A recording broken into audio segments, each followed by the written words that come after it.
joining me this evening. My name is Emily Mitchell, and the topic of my speech will be, what is your BMI? Take a look at this graphic from the CDC. According to the U.S. Department of Human and Health Services, about 1 out of 3 Americans is considered obese. The body uses energy from food to maintain basic life functions. When the amount of calories consumed equals the amount of calories that are burned, the body weight remains the same. However, over time, when the amount of calories consumed exceeds those that are burned, the energy balance tips from weight gain to overweight to obese. The body mass index is a useful tool for determining an individual's body fat. I will show you how to calculate your BMI, as well as teach you many useful purposes of knowing your BMI. According to the CDC, more than 60% of Americans don't know how to calculate their BMI. The following equation can be used to calculate your BMI, where you divide the weight in kilograms by your height in meters squared. The values range from about 18 to 35. So where does the average American fall into this? The average American male has a BMI value of about 26.6 kilograms per meter squared, while the average American female has a BMI value of about 26.5 kilograms per meter squared. As you can see, both of those values fall into the overweight category of the index range. Healthcare professionals are seeking to use BMI information to direct health choices in patients. BMI has been found to correlate to other areas of health and is used by many doctors to determine other health issues. The BMI is a relatively inexpensive and easy-to-use method. The scale is widely accepted by healthcare professionals as a reliable indicator of body fat in individuals. It is a relatively cheap tool to use because it requires only a simple math equation. BMI results can be used to determine other problems in one's health. According to a report in the August 2006 New England Journal of Medicine, excess body weight during midlife is associated with increased risk of death. A BMI greater than 25 is also associated with high blood pressure, high cholesterol, heart disease, and type 2 diabetes. While it is a rather simple and inexpensive method of screening for weight, other health factors need to be taken into account. BMI does not account for age, gender, or muscle mass. Healthcare professionals generally need to further assess health risks, as BMI is only a starting point. Given these points, I will introduce you to how improving your health decisions can help you attain a normal BMI. Your BMI can be altered in several ways to improve your overall health, such as through increased exercise, reduced intake of junk food, and increasing your nutrient intake instead. According to Time magazine, adults should set aside 30 minutes for exercise daily.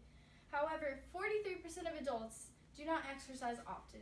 The reason for this is many adults find it difficult to find time in their schedules to exercise. This is an important requirement though, and even a simple exercise such as walking can make a significant difference in one's health. Simple changes to your diet can help improve your nutrient intake. And no, you do not need to adopt a paleo diet or go vegan. As a simple rule of thumb, the director of the John Mayer USDA Human Nutrition Research Center at Tufts University says, make sure your plate consists of at least 2 colors at every meal. Make sure your intake of healthy food also exceeds your intake of junk food. Now let's summarize. Body mass index is a useful tool for estimating body fat and determining correlations in other areas of one's health. We can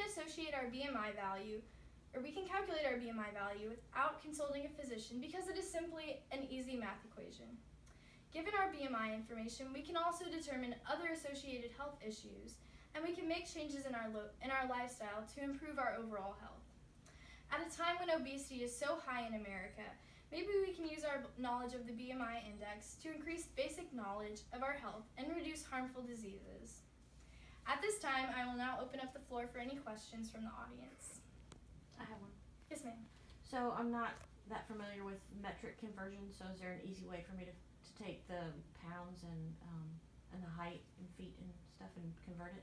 Yes, so since the equation that was in my presentation is given in metric units, which is not commonly used in America, there are many resources available online. If you simply type BMI index into Google, the window will pop up and you can easily type in your weight in pounds and your height in feet and inches.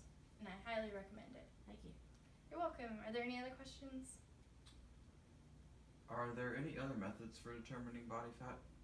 Yes, so since it's not the only option for determining body mass, some other ones include your waist to hip ratio, where you measure both and you divide. And if you have a pear figure, you're considered normal weight, and if you have an apple figure, you're considered obese. And there's also hydrostatic weighing. It's another method that's used commonly. Any other questions?